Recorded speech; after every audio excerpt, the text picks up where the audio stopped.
Chapter 3. Psychological Field Theories. By R.J. Rummel.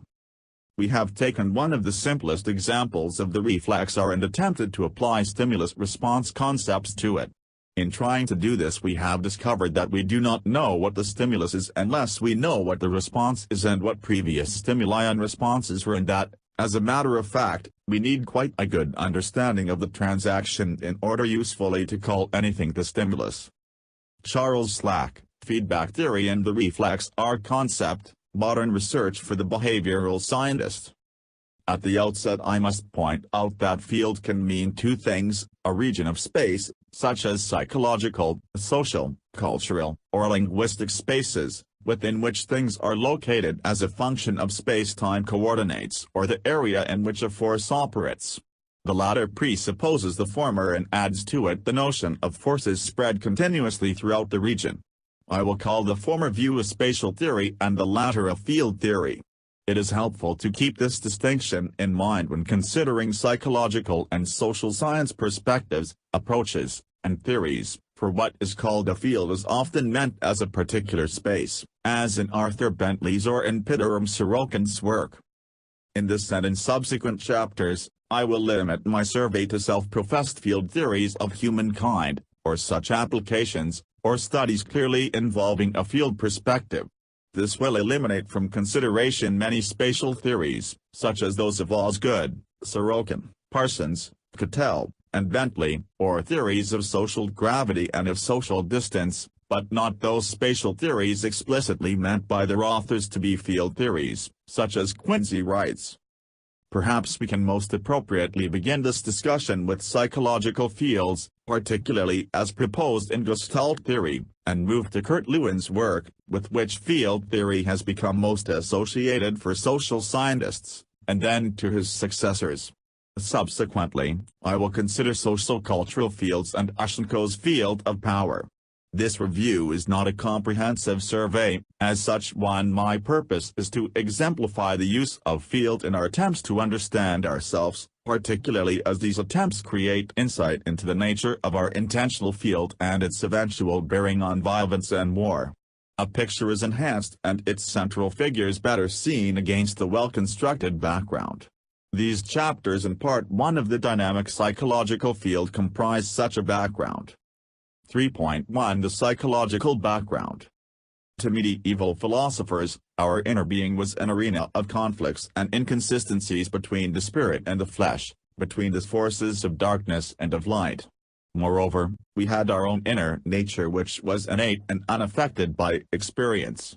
This inner nature, our soul, of which there were the rational, intuitive, and sensitive aspects, was supreme over us in that it directed, drove, or captained the body. In the 17th century, the period of so many intellectual and scientific revolutions, it is not surprising that this medieval view of us also changed.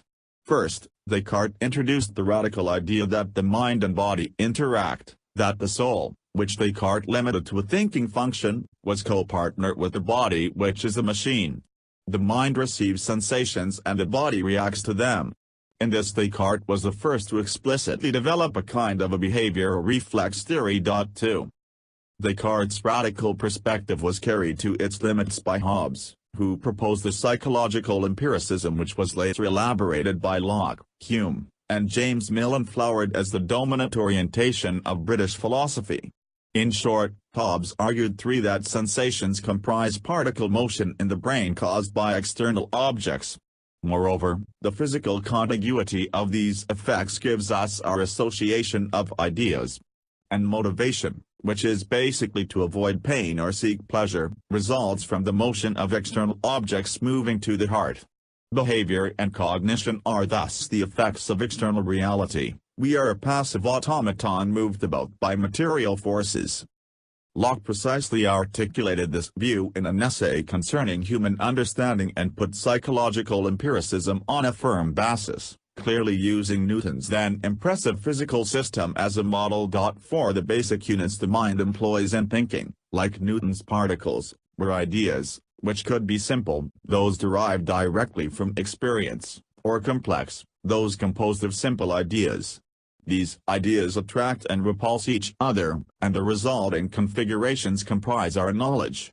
Locke is most well known for his tabula rasa pronouncement that the mind is a blank tablet upon which our experience becomes written. After Locke's influential writing, this mechanical view of human beings moved in two directions. One was to emphasize the mechanical, but subjective, aspects of perception and the association of ideas, like Berkeley and Hume. The other direction was to apply mechanical principles to the body and treat the mind as a physiological product, as in de la Mettrie's thesis that we are a machine. Both directions were within the same 17th and 18th century mechanical paradigm, the consequence of which was to deflate us to the animal level, to inflate the importance of experience and environment, to magnify pleasure and pain as springs to action, and to fit us within the Newtonian mechanical view of nature. 5. The first significant shift from this mechanical perspective was created by the forceful reasoning of Immanuel Kant's critique of pure reason. For Kant, the mind had a sovereign sphere of its own. Experience was a prerequisite for knowledge, to be sure, but it was not sufficient. The mind itself must provide a framework, such as space and time, cause and effect, for understanding experience, for making external reality intelligible. This idea that the mind conceptually and actively contributes to perception, especially when carefully argued within Kant's comprehensive architectonic philosophy of judgment, made a deep impact on German philosophy and created the possibility of other innate mental endowments. As I will show, this idea is also a fundamental assumption of this book, The Dynamic Psychological Field. German philosophers after Kant's increasingly moved toward positing opposing internal mental forces, toward viewing perception as an equilibrium of forces, and toward a pre-Freudian conscious-unconscious distinction. 7 Nonetheless, there was also a growing interest in the relation between mental operations and a central nervous system conceived of electrically, and many philosophers came to believe, as institutionalized by the birth of the Berlin Physical Society in 1845, that, 1. Physical principles explain all mental phenomena and that, 2. Newtonian forces of attraction and repulsion underlie all mental organic forces. 8. Within this context, Gustav Fechner began the psychophysical movement with the argument that psychology could and should be an exact, quantitative, experimental science. 9 Believing that life and matter are quantitatively the same, he focused on determining the mathematical functional relationship between stimuli and sensations. A member of Fechner's movement, Wilhelm Wundt, established one of the first psychophysical labs. He rounded out and extended Fechner's views to found what was soon called the New Psychology. 10. The keynote of these movements in Germany, as of a similar movement in contemporary American social science, was an explicit and wholesale attempt to adapt the philosophy and methods of the physical sciences, namely physics, to psychology. What may surprise some humanists is that Sigmund Freud had the same purpose in his first studies of psychical processes. 11 Freud believed that the neuronic system held the key to understanding our mentality, that neurons build up energy which beyond a tolerable level must be discharged, that pain is the eruption of too much energy, and that pleasure is the release of energy. Innately, we strive to keep energy at a minimum and thus our ultimate goal is achieving pleasure and avoiding pain. When wishes that could lead to pain emerge, however, our unconscious defense mechanisms repress them, therefore protecting us. The energy thus unreleased may be displaced through substitute wishes or seep out through our dreams. The unconscious for Freud functioned to contain such repressed wishes, and an ego served to guide and direct the expenditure of energy. Our instincts, contained in the id, simply represent internal energy the ego must somehow channel and relieve. At one time Freud argued that self-preservation instincts were manifestations of erotic instincts, that eros was primary. 12 But in later works 13 he finally argued that we were driven by two opposing forces, the eros and the death instincts. Both the physicalistic psychological theories which were developed in Germany during the early 20th century and the then still influential British psychological empiricism commonly focused on the mind, on the internal process of perception, on thinking and the association of ideas, on consciousness in short. This focus was radically shifted in a largely American movement started by John B. Watson, who had essentially two governing beliefs, one that consciousness and all such mentalistic concepts were unnecessary, and the other that psychology should concentrate on observable behavior, specifically the reflex and its relationship to stimuli. 14 Building eventually on Ivan Pavlov's conditional stimulus response experimental findings, Watson made the conditioned reflex the core of his behavioral psychology. Watson was the originator and dialectician of behaviorism. Clark Hull was its chief theoretician. 15 Hull explained behavior as resulting from the operation of mechanical principles, and in the following manner. The organism has certain innate behavioral inclinations which may be associated with the range of stimuli. Now, through what Hull called response-contingent reinforcement, certain behavior becomes reinforced, thus developing a high probability of occurrence, while other unreinforced behavior becomes extinct. The number of times a response was reinforced equaled its habit strength, and the reaction potential, which is the likelihood of a particular response, was at its simplest a mathematical product of drive state and habit strength. As for consciousness, it was simply a stimulus-response relationship. Taken largely by American psychologists in the early 1920s, behaviorism was one path of the evolution of psychological theory. It carried positivism to its empirical extreme, only discrete observables were acceptable, and the job of psychologists was to determine mathematical relationships between them. Now, behaviorism did share some significant views with the continental and English psychologies prevailing at turn of the century. First, discrete stimuli give birth to discrete responses. Second, and Kant notwithstanding, the brain was a passive recipient of stimuli. Moreover, in the view of Wundt's new psychology, sensory receptors pass punctiform sensations to the brain, which in the simple aggregate then compose our perceptions. Thus, lines could be perceived, but not configurations or patterns, which were mental inferences and not perception. Forms were not directly given in experience. Finally, the new psychology argued that mental activities were the resultant, one-to-one, of the brain's anatomical nature, of its neural pathways and connections. The second theoretical path was by psychoanalysis, primarily as initiated by Freud. This psychological theory grew out of psychophysics and the new psychology, and thus shared its above characteristics, but matured into a vigorous independent approach to problems of abnormal psychology that orthodox psychology had ignored. In doing so, Freudian theory displayed a realistic, everyday picture of our mental conflicts, anxieties, contradictions, neuroses, and the like. In short, Freud, as Lowry puts it, 16 created a real-life person. 3.2 Gestalt theory. A third path of the evolution of psychology was taken by Gestalt theory. The origins of this new theory lie in an 1890 article published by Charles von Ehrenfels. In this seminal article, Ehrenfels argued that there was a quality, which he called Gestalt Qualitat, form quality, that should be treated as equal to other qualitative sensations like color. 17 For example, when we listen to a melody we hear something more than the individual tones.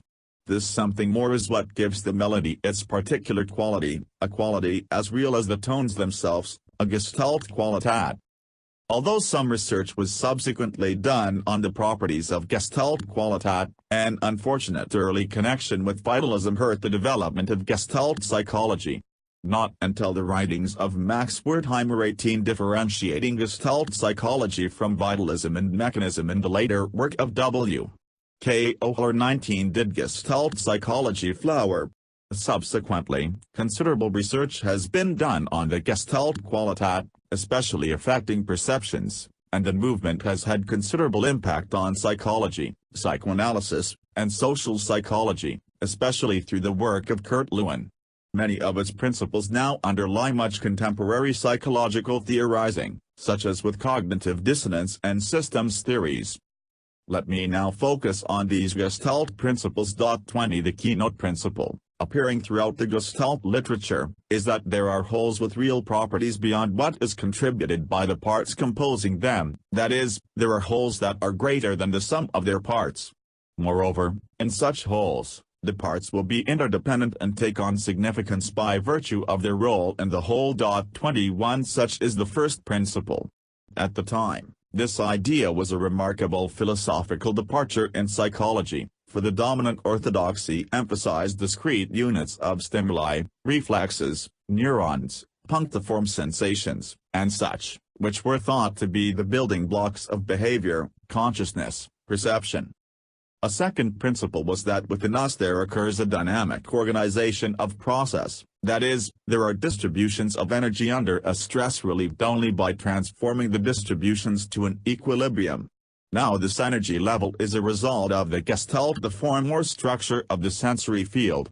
We innately try to reduce the stress associated with these energy distributions by bringing them into balance.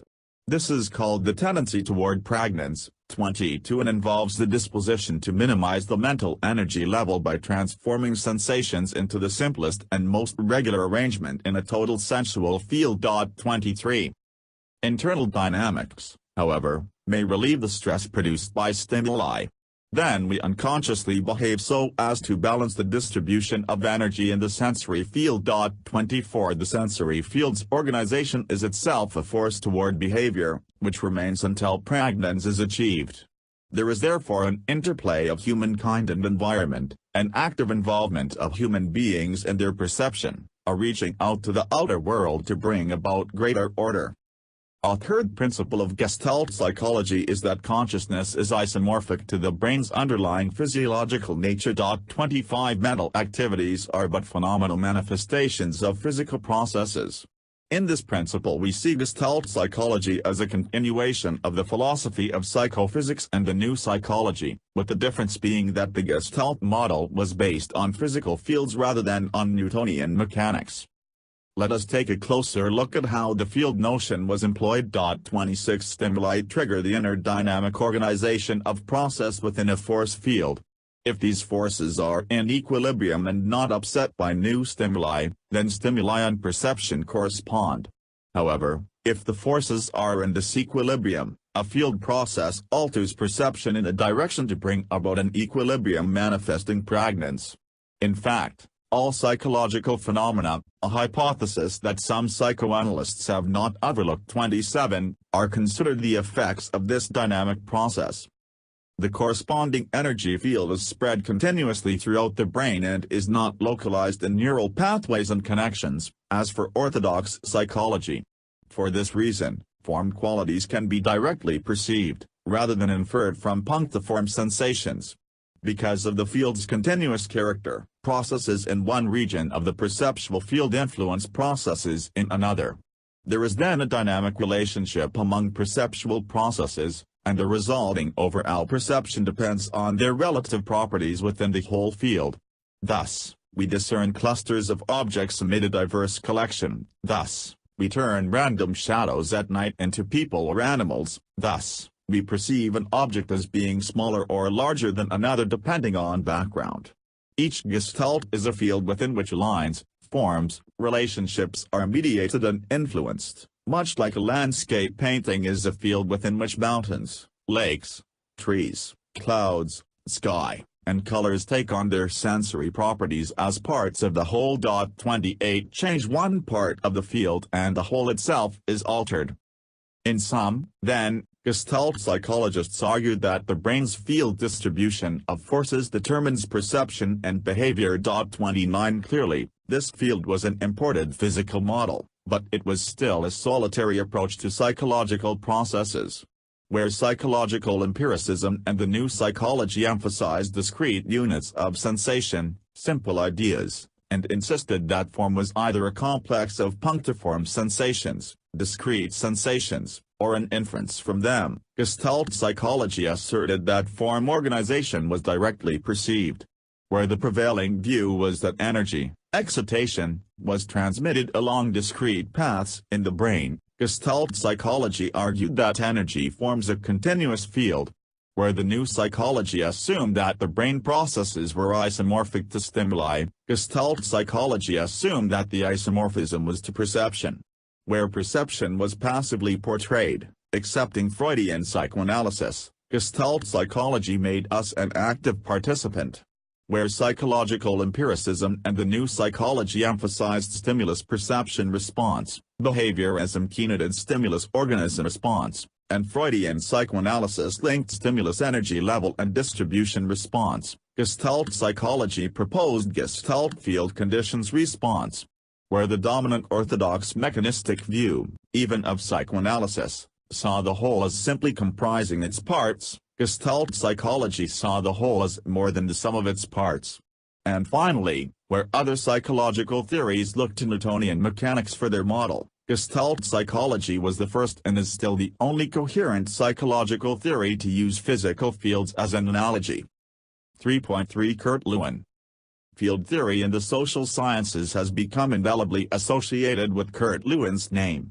For this reason and because Lewin's work stands in ancestral line to the field orientation 30 of this book, the dynamic psychological field, and to that of subsequent field theorists, I will devote some time to his ideas. As a young man in Germany, Lewin was attracted to Gestalt psychology, perhaps partly due to his experiences as a soldier in World War I and his observations on how battlefield involvement affects perception. 31 and perhaps partly because of his quantitative experiments and consequent disillusionment with the classic theory of association. Soon after the war, Lewin accepted an appointment at the Psychological Institute, University of Berlin, where the Gestaltists, Kohler and Wertheimer, who was director, were accomplishing their famous research. He remained there until Hitler's assumption of power caused Lewin, a Jew, to seek and accept a position in the United States. By then, through his students, research, and writings, he had developed a considerable reputation, and in his new homeland he continued to enhance it. By the time of his death in 1947, some psychologists were convinced that Lewin's name should rank with Freud's among those contributing the most to contemporary psychology. 32. With the background in philosophy and the history of science, 33 Lewin was one of the most philosophically oriented of psychologists. He concerned himself with psychology's theoretical philosophical foundations. 34 and his ideas and philosophical knowledge buttressed him against the criticisms of orthodox psychologists. Lewin believed that modern science was distinguished from Aristotelian science by a revolutionary shift in perspective, and not by greater precision, mathematization, or theoretical elaboration, as often thought. 35 As Karl Popper was to do later, Lewin pointed out that Aristotelian science was classificatory, emphasizing the similarities of things and contrasting things to their opposites. By method Aristotelian science was dependent on comparing things and assigning each to its own sphere. Things were seen as having essential qualities, therefore, as being discrete, and as falling into dichotomies. A revolutionary shift in this view as initiated by Galileo gave birth to modern science. Galilean science saw things as constituting a boundless continuum, not as a dichotomy. Things were seen not as classifications, but in dynamic sequence. Most important, lawfulness was seen not as connecting frequent observations, phenotypes, but as linking fundamental constructs, genotypes, underlying observations. Scientific laws were then universals, and not empirical generalizations as for Aristotelian science. Applying this Aristotelian Galilean dichotomy to psychology, Lewin saw that a Galilean revolution had yet to appear. Hoping to encourage one, he argued that psychology must concern itself less with frequencies and averages and more with the totality of single cases and all the relevant forces as a way of discovering general laws. Each concrete psychological situation is a manifestation of psychological laws, and not simply the repetition of a statistical event or a datum in a frequency distribution. Moreover, Lewin thought, psychology must begin to use constructs, genotypes, like the ideas of force, mass, and energy developed in physics, as a way of connecting observations and representing causal influences. Whatever constructs and formalization develop, however, Lewin was convinced that they should be created only as the need arises from experience and research. He wished to avoid empty formalism and narrow constructs to keep clear the connections between the abstractions and observations. Finally, and increasingly in his later years, Lewin believed in combining research, theory, and application. in engaging practical problems of industrial relations, marketing, social conflict, juvenile delinquency, and prejudice. He unified the separate worlds of everyday problems, experimental research, and abstract theory in a socially and scientifically creative and useful way. 36 It is thus that Lewin's ideas and results have become the core of social psychology, and the social sciences have become enriched by such concepts as action research, valence, sensitivity training, and group dynamics. 37 Turning to Lewin's theoretical work, 38 His core conceptions were that of the mind as a complex energy field containing systems of tension in various states of equilibrium, and of behavior as a change in the state of this field. In unpacking these conceptions, I will confront several particularly ambiguous concepts of Lewin's, such as life space, needs, tensions, forces, field, behavior, and regions. Moreover, I should discuss Lewin's biggest theoretical misstep, his mode of formalization, his topological psychology. To begin with one's life space, Lewin firmly believed that objective facts are psychologically relevant only as they have subjective meaning. It is a person's subjective world, his personal perspective, that is the reality of psychological significance. And it is this subjective reality that comprises a life space, a space including all that is personally meaningful or significant in the external environment, such as other people, possessions, the weather, and the garden, and in the mind, such as needs, goals, thoughts, and beliefs. In sum, a person's life space is the totality of subjectively relevant person-environment elements. As a totality, however, it is not a mere aggregation but a whole whose subjective elements have a dynamic interdependent relationship to each other. The life space is not a homogeneous whole, however, for there are areas of more or less interdependence. It is differentiated into a variety of related dynamic systems, which include needs, goals, barriers, and regions of alternative behavior. Moreover, the life space also comprises the reality level of daydreams, wishful thinking, hallucinations, and fantasy, as well as a person's past and future time perspective. Central to the life space are a person's needs. These organize behavior and influence the space's cognitive structure. Lewin considered it fundamental that inner needs be studied as part of the total psychological situation, which includes the salient external environment, and as structured by the person himself. Unlike his contemporaries, Lewin did not anchor needs to instincts. He preferred to leave their source open to empirical research, although he felt that needs were in part socially derived. Now, needs are gratified in achieving some desired goal, or its substitute. Goals, thus linked to needs by their ability to satisfy them, are repulsive or attractive in character. That is, goals have what Lewin calls a valence, or so it seems. Valence is one of the most ambiguous constructs in Lewin's theory. In German, Lewin originally used the term Aufforderungscharakter, which after much struggle his translator 39 rendered as valence. 40 The meaning at this time was of a goal's degree of attraction, positive valence, or repulsion, negative valence, but Lewin grew to use valence sometimes as if itself a value, as if constituting needs or motivation, 41 or as if referring to activity. 42 This ambiguity notwithstanding, I will use the construct here in line with the original interpreted meaning. So far needs are satisfied by goals which have positive or negative valences. The higher the positive valence, the more the person is attracted to it. The higher the negative valence, the greater the repulsion. If the need is hunger, for example, food will have a high positive valence. If the need is security or self-preservation, a dangerous object will have high negative valence and escape from it will have high positive valence.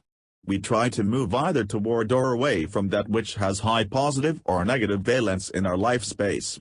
Lewin calls this movement locomotion.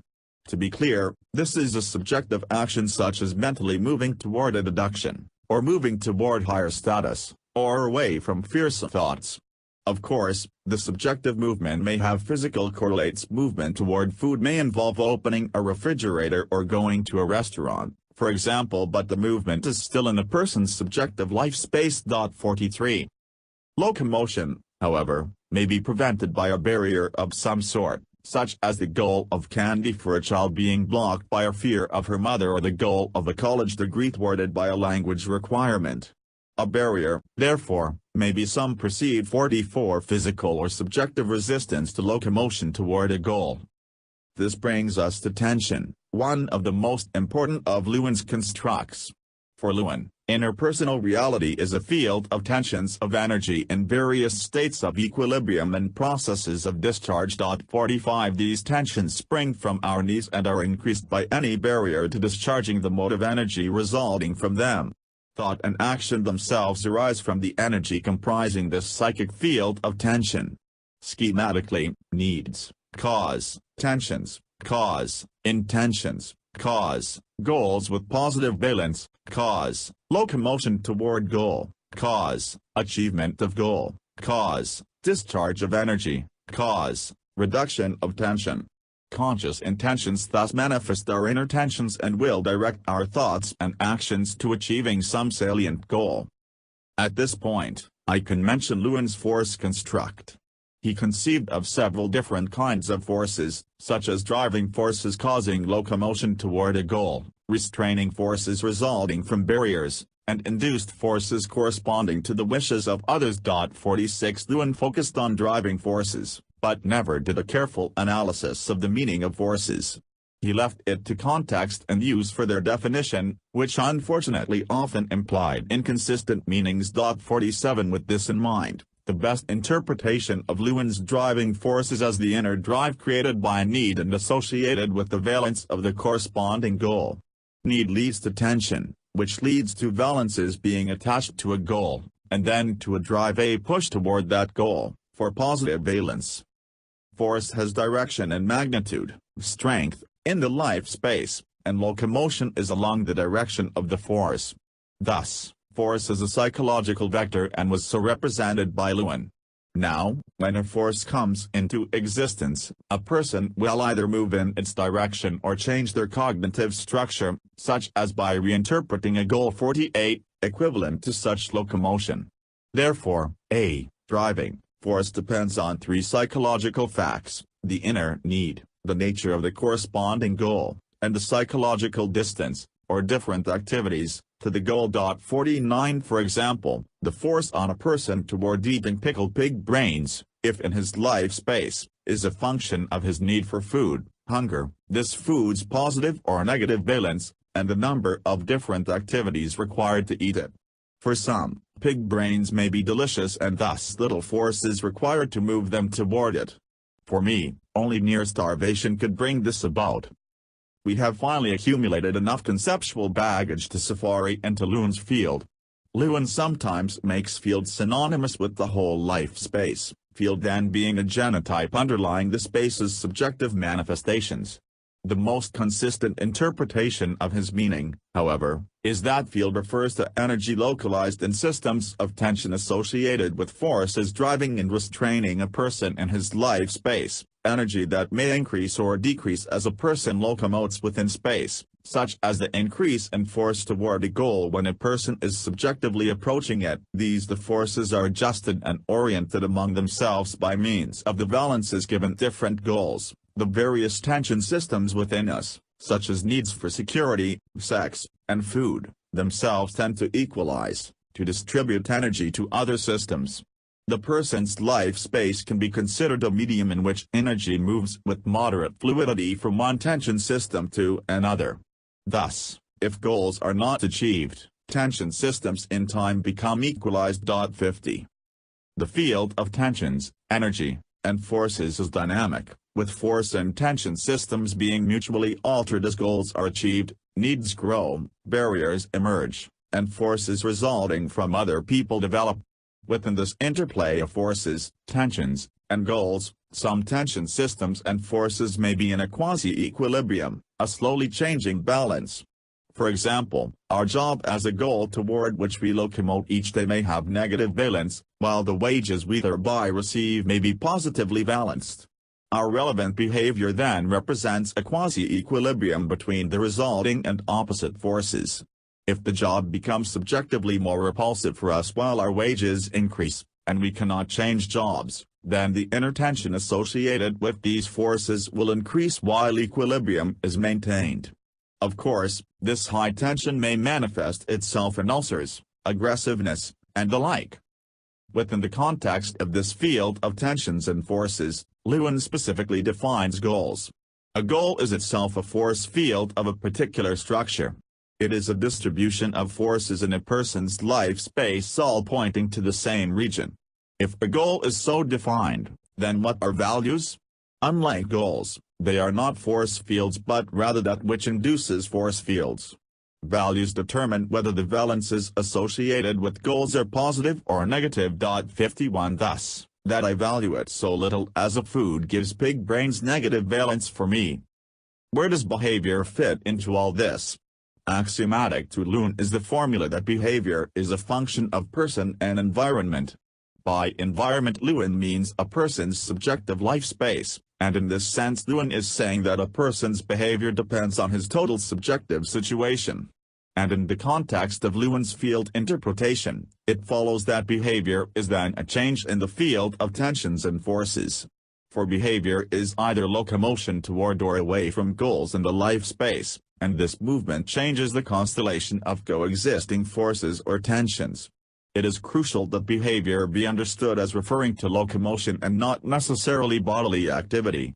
There are essentially three kinds of behavior within the life space: mental locomotion, as when one cognitively approaches a conclusion; bodily motion, as in reaching for food; or social behavior, as in status mobility. All three kinds constitute behavior and are part of the life space. All three depend on a person's position in his life space and the coexisting systems of tension and forces. As so understood, behavior is always goal-directed. 52 Now, between where we are subjectively in our life space and our goal is a sequence of actions perceived necessary to achieve the goal. For example, the college freshman perceives between himself and the goal of a college degree a sequence of actions, such as taking freshman literature courses in science, and selecting a major field, through which he must move. Lewin calls such a sequence of actions a path. A path constitutes the anticipated change in position of a person in his life space toward a goal. It comprises a sequence of distinct actions, each one of which is a region, or cell, in the life space. Here we come to a central construct which has bedeviled interpretations of Lewin. A region in a life space is a possible cognitive, bodily, or social activity. 53 It is through such possible activities that we perceive things in our life space. 54 Our life space is therefore subdivided into regions, each constituting a separate activity, and a path between us and our goal may cross several such regions, that is, involve different activities. A goal is located in a specific region, which means that there is a behavior at the end of a path which will finally achieve the goal. Tension associated with one goal region may spread to other regions, and a discharge of tension by reaching a goal region may do the same in other regions. For example, the job region may generate tensions affecting activities at home, causing angry exchanges with our mate and impatience with our children. Within this field conception, what is interpersonal conflict? Conflict is the overlapping of force fields, goals, such that the driving forces bearing on a person are pointing in opposite directions and are about equal in strength. In this sense, conflict for Lewin has the same meaning as frustration. For example, if in seeing candy a little boy is caught between a candy's positive valence and its negative valence because of his fear of a spanking, the force toward the candy may balance the force away from it, constituting an interpersonal conflict for him. A person may also be caught between two equally desirable goals, a condition of ambivalence, or two equally negative goals, such as fear of the dentist and fear of a toothache. This completes the conceptual essentials of Lewin's field theory. Details have been omitted, of course, and the theory's remarkable experimental results and practical applications have not been covered. 55 Suffice it to say that the theory has had amazing experimental confirmation, accounting for a variety of behavior that was beyond the reach of other theories and approaches, and great practical usefulness and success in application to a range of community and industrial problems. Measured by scientific and pragmatic yardsticks, Lewin's field theory is a most successful general psychological theory. The reader may be perplexed at this point. First, the Lewin I have described is not one most psychologists or social scientists easily recognize. Second, if Lewin is so great, why has psychology generally kept his work at arm's length? Besides the observation that the great contributors to science are usually outside the orthodoxy of their age, 56 there is a reason my description of Lewin is unfamiliar and his work unappreciated. The answer lies in Lewin's attempt to formalize this theory. Note that Lewin's conceptions are not really unreasonable and convey a great deal of common sense. Moreover, consider how his complete theory can help us to understand much about human behavior and, as does Freud's theory, seems to portray the person as is with all his needs, desires, behavior, tensions, and conflicts hanging out, so to say. If Lewin had been content with this conceptual approach, perhaps his theory would have been as intellectually influential as Freud's. However, Lewin strode a gigantic misstep in formalizing his system by simple topological geometry and then almost always couched his field theory in ugly topological pseudopods. He placed the theoretical emphasis on his topology and not his conceptions, 57 and his tool was inadequate to its task. To illustrate this statement, and present the more recognizable Lewin to those familiar with him, consider Figure 3.1a. This is a topological diagram of a person's life space, which is divided into separate regions of distinct activities. The significance of topology here is that it only assumes a contact or separateness of regions geometrically. Spatial distance and direction have no meaning in topological space, although one can define a kind of distance, as Lewin did, as the number of regions intervening between one region and another.